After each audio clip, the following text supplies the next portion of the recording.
Welcome back to Lessons for Life. And with the passing of Khabib's father, we are asking who are the great combat families. And I've got Fires back with me again. We did something recently on Instagram, which was a lot of fun.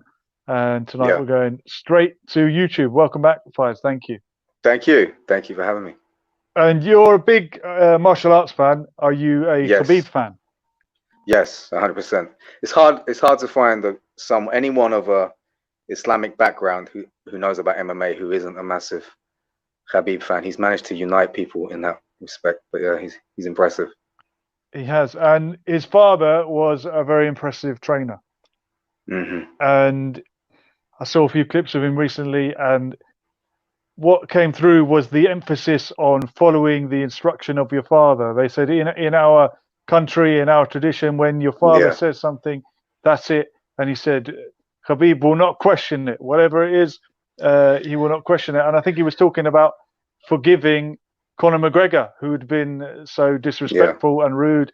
And he actually said, well, if he ever shows up in our town, he's welcome. He'll be a guest. That's great. And if I say that, no one will question it. So that's very one, respectful, two, forgiving, and very sort of honourable. Yeah, definitely. And I wonder, and this is the other thing, the question I ask everybody about martial arts: is it the discipline that makes you a good martial artist, or is it martial arts that brings good discipline? And what is it about the Caucasus region and Chechnya and Dagestan that has bred such great wrestlers? Is it something Yeah, in their culture that makes them so relentless? you would think so. Most definitely. And and obviously something in the culture that instills um a fearlessness perhaps of hardship that is rarer in the West because we are privileged, and it's that old saying about how hard times produce strong men, and strong men produce good times produce weak men, and weak men produce hard times, and the cycle continues. And Mm, so, mm, mm. if they're living in hard times, they're going to be strong men. I mean, yeah, That's right. And if I'm stereotyping, that region is renowned for wrestling more mm, so than the other martial arts. I mean, judo, yeah, jiu-jitsu, and what's the Russian national martial art that Putin did? sambo, Sambo. sambo, yeah. Um, I wonder why the typical what is the difference between the typical wrestler's mindset versus a jiu-jitsu guy's mindset, would you say, or I approach I to the mean, you sport? you can, yeah. I mean, my insight on this is no more than yours, because you've done grappling and stand up and all of that, and I think there's something about wrestling that you are required, in order to be good at it. You're required to be willing to endure long periods of real discomfort.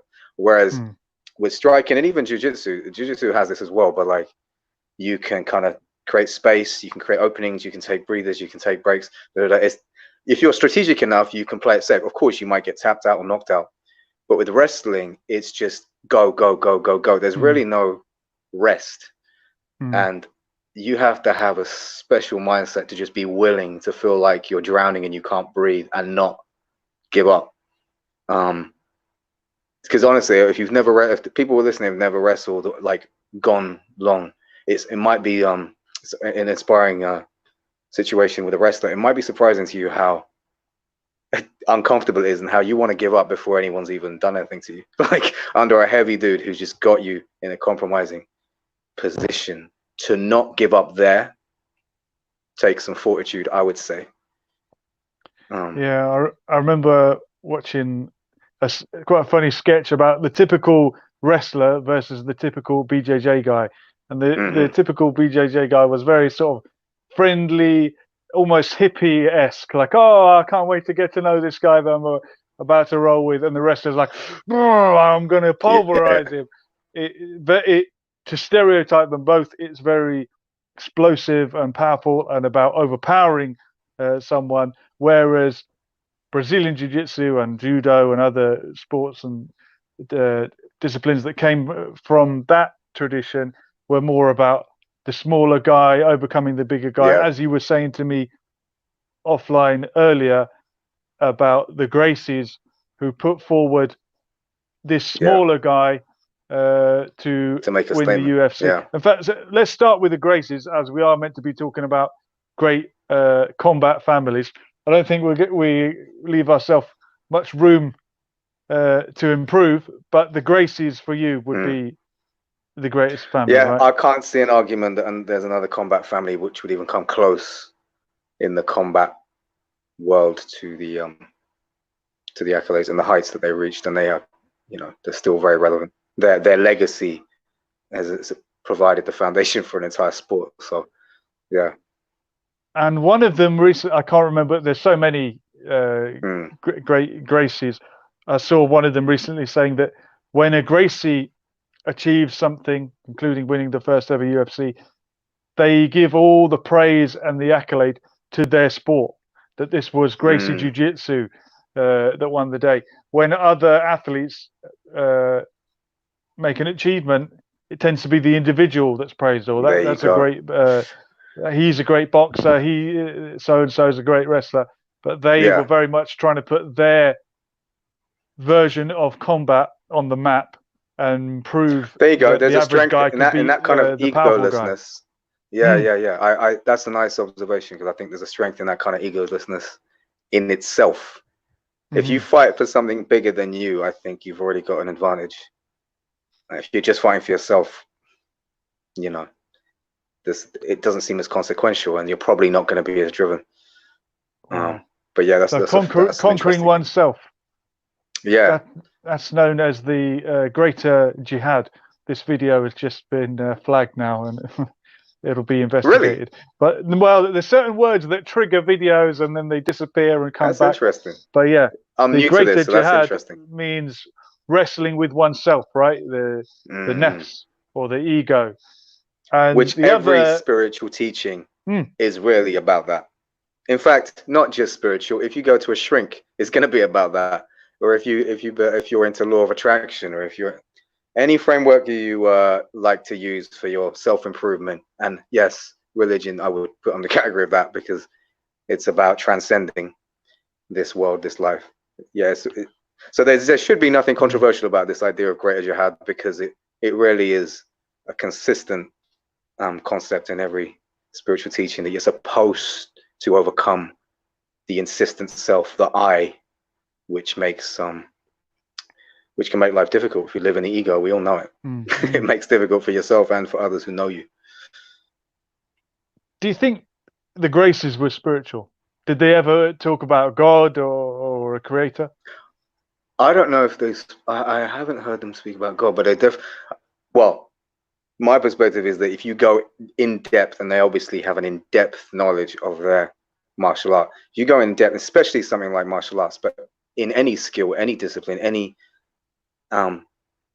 recreational pursuit, which takes a lot of time and effort to master, if you go deep enough into anything, whether it be gardening or martial arts or drawing or acting or musician, you're going to land on spiritual principles, either accidentally or deliberately. So I would say, yeah, they are spiritual, because they land on spiritual principles. It's like, I mean, a boxer, like, just the idea, just basic things that you might learn as a student of martial arts on day one can be life lessons.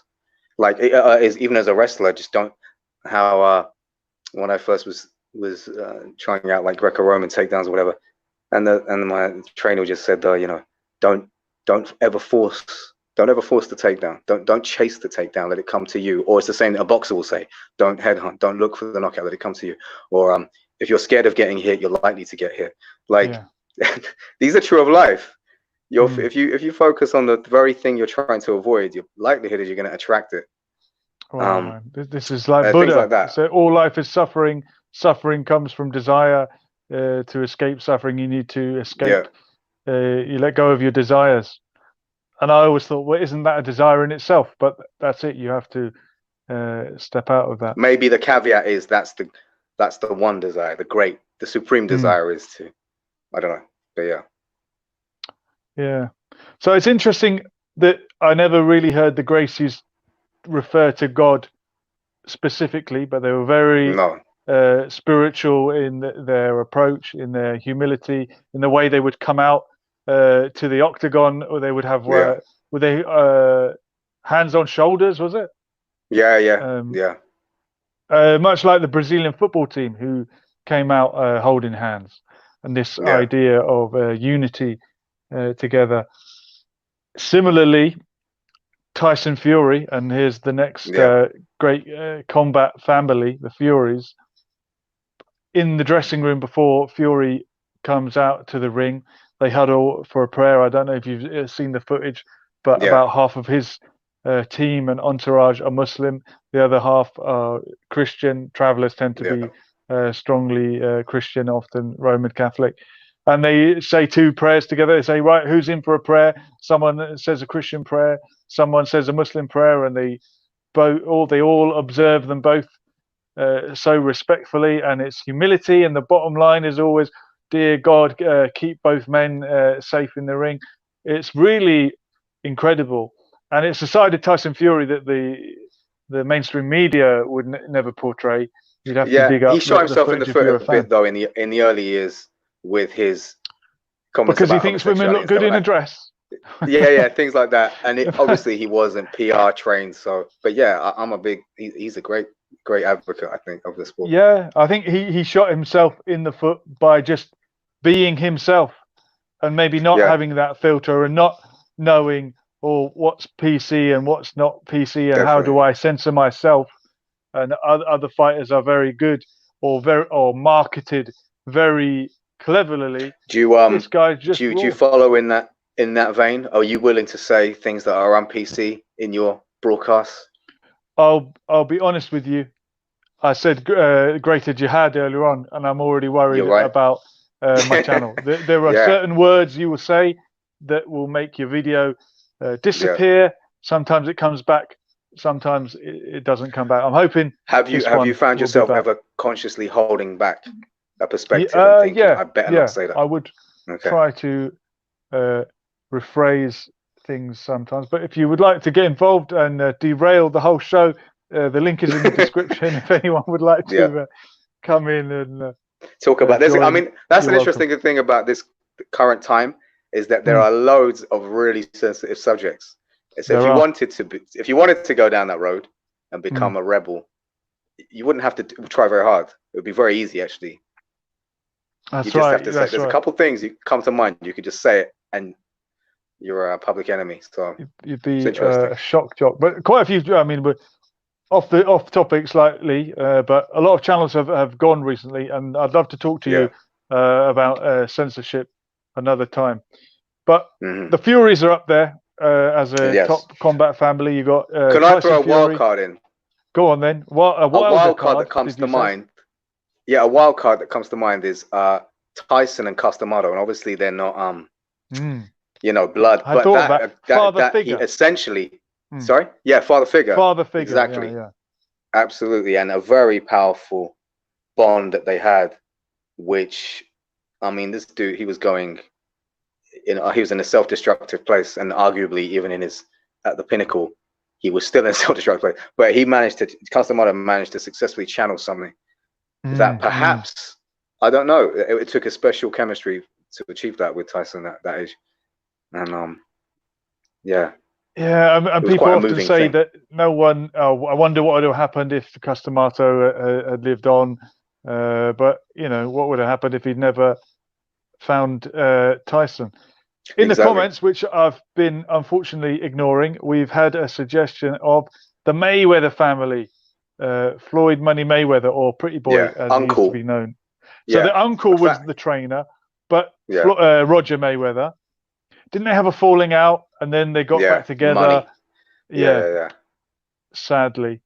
And Floyd Senior was he a boxer back in the day as well? I don't know. He isn't. I don't know, to be honest. But certainly Roger Mayweather was. Yeah. 100%. One And of yeah, the arguably, rare. yeah, they're worth the mention. But I don't know.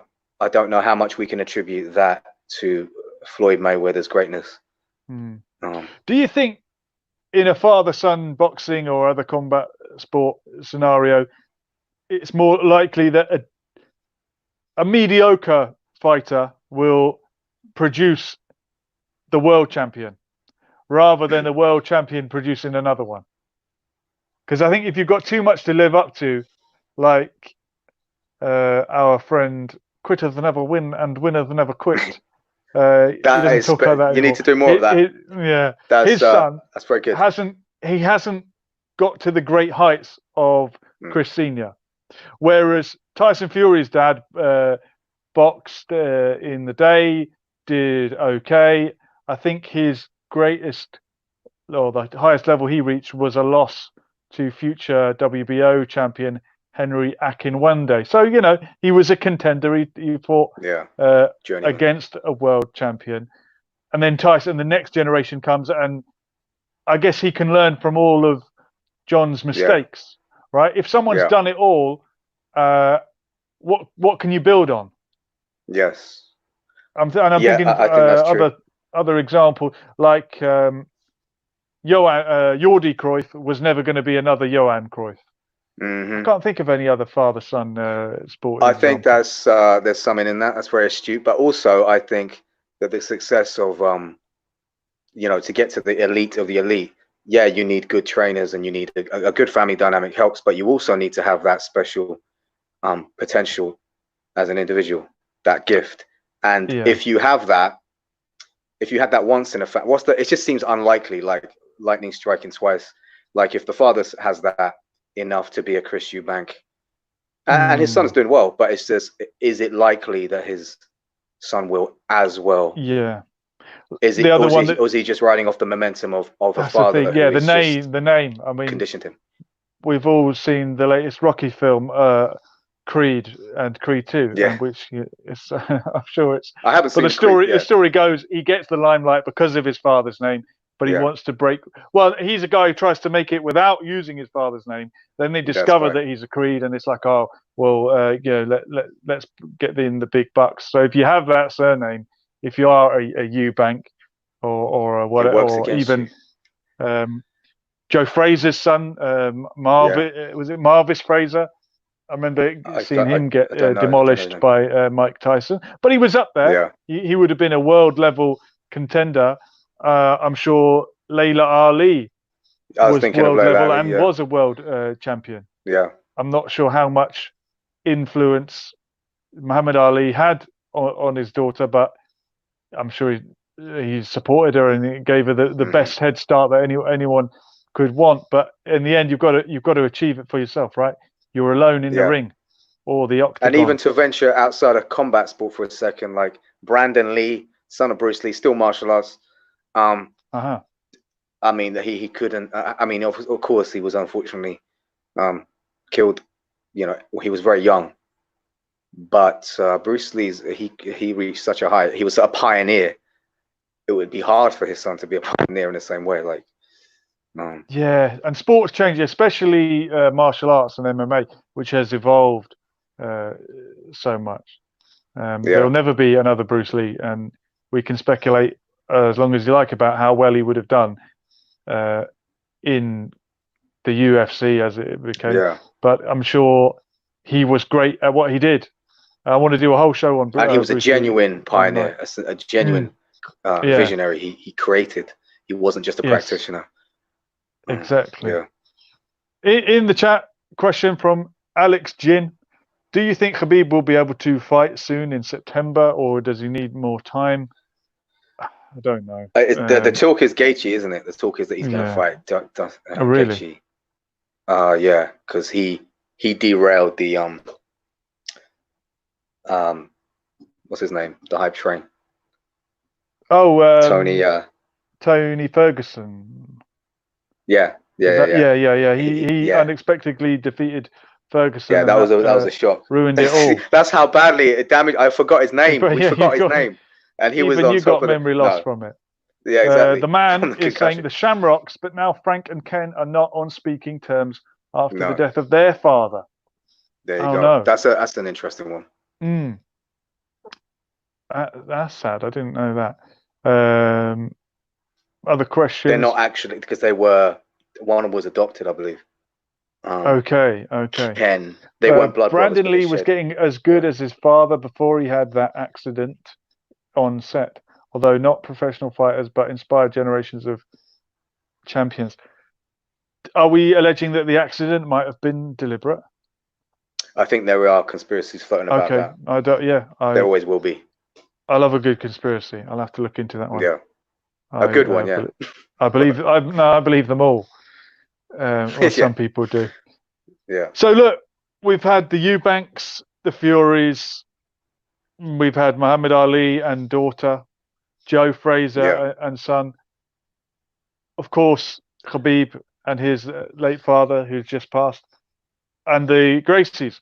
Are there any glaringly obvious, and the Mayweathers, glaringly obvious combat families that I've If there neglected to are, mention? then some of your viewers will be screaming at the screen because I can't think of them. There might be, but there are, you know, lesser ones. Like for example, I remember when Prince Nassim Hamed was fighting, his father would turn up to all his fights. I don't think he was instrumental in the training, but there was that support there, and he was part of the journey for Prince Nassim. Yeah, Also, the Emelianenkos, Fedor Emelianenko, Alexander I was Emelianenko, two about to successful brothers. come Of to course, that. Fedor. Yeah, Yeah, the father two played less of a very role, but of humble course, brothers, right? yeah. But yeah, it's worth mentioning them. How high did the younger brother go? And this is almost like having a father in the sport, being the younger Yeah, brother with an older brother that's achieved so much. How far did he go? Did he ever? He never won a belt, did he? no, I don't believe he ever won a belt. I think he still fights Is he occasionally. still It's going? been a while though. Okay. Yeah, I mean, but it's I don't remember. It wasn't that long ago that he had a fight, but I haven't been following him for a Okay. while. But he was always respected. He was, he was no joke. But Fedor being Fedor, he never reached Yeah. that high. Large boots to fill. Okay. Honourable mention that springs to mind: Matthew Hatton. Do you remember him? Of course, Ricky's brother. I think he was Ricky's. in the weight above. Okay. And Yeah. probably the most dominant brothers in heavyweight boxing ever. Well, definitely ever. And the Klitschko's. two dominant, the Klitschko's, Vitali and Vladimir. I used to begrudge the fact that they wouldn't fight each other. I now understand that. Well, You can understand it. You wouldn't want to fight your brother, but it's the same with another honorable mention. If we're talking brothers, the Diaz brothers, Nate and Nick. They're two of my favorite fighters to watch. They and are they in the same weight class? It's amazing. They have both fought at welterweight. Okay. They actually, I think Nick is even like way back. He's fought at lightweight. They both fought at weight and lightweight. Nick has fought at 185 as well, I believe. Okay. Or at least the catch weight. I have to check that. But Nick is a bit bigger. But both of them, I've got to say about them is that they've both been like Nick Diaz was at first the successful one. Nate was the lesser. Now they're both legends, really. Their heights have been comparable. Yeah, well, that's a good honorable mention. The Diaz family. I don't think there's anyone. I hope there's not in the comments. If there's anything glaringly obvious that we've missed, a family that we have to mention when we talk about combat sports, then let me know. Otherwise, we will say rest in peace to Khabib's father. Yeah, Dadasha is saying, good show as always. Thank you, Lesson for Life. Thank you very much. This was nice because it was safe and interesting because we were just kind of riffing on this singular theme. I felt like I felt very safe in this conversation. It didn't go in any dodgy direction because it can. And maybe next time we can dare to be red flagged or whatever happens. Okay, we'll push our luck. Dadasha predictably for a Yemeni is saying Nassim Hamed, who I believe is on the stamps or the currency out there. Oh my goodness, I didn't. Oh yeah, that was a while. I think a while ago he was. Is he Ah, on a okay. stamp at least? Was he in the currency? Is he in the I have no idea. He, well, he should. They should be very proud of Who him. is this And Yemeni? Who is this fellow Yemeni in the? Dardasha, that's someone we know very well on this Oh, okay, channel. I get you. Right. Yeah, we often collaborate. But Amir Khan's brother, Okay. also fought I and don't know wanted anything about him. to compete for the UK, but I think ended up representing Pakistan at the Commonwealth Mm. Games when he didn't quite make it onto the team. So the benefit of dual nationality there. But yeah, I think we've got a top 10. Count them up. That's Did I good. come up with 10? I don't know, but I think yeah, in terms of families, you can't argue with Gracie's, but there was some good father-son mentions as well. All right. Gracie's are the winner. Eubanks close second. And Fires, thank you so much for joining me, Thank mate. you. I mean, anytime. Next time topic will be your choice, but we'll do it again. Okay, I like it. I'll be thinking. Superb. This has been Lesson for Life. That was Fires Backs. You can find him somewhere on Instagram, and you can find me here, same time, same place. We were here. We are gone. Latest. Boom.